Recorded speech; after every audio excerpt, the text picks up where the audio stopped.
Stadsvastelovensvereniging De Nuil presenteert Ademt nu op het Munsterplein in Gemuun. Met optredens van de Badmutsen.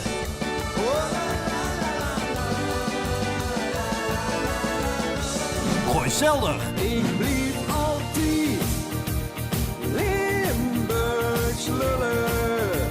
Spik en Span. Miljoenen van de nacht. Patrick Geraerts. Zwijnsteen op een kupje, zwijnsteen op een ruk.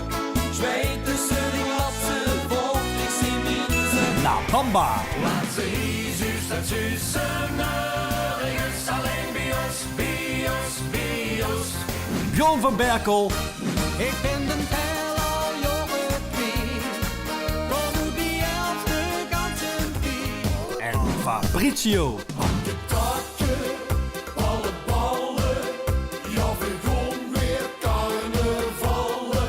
Vrijdagavond 10 november op het Munsterplein in Gemuun. Ademt nu werd live uitgezonden op Radio Vastelovend.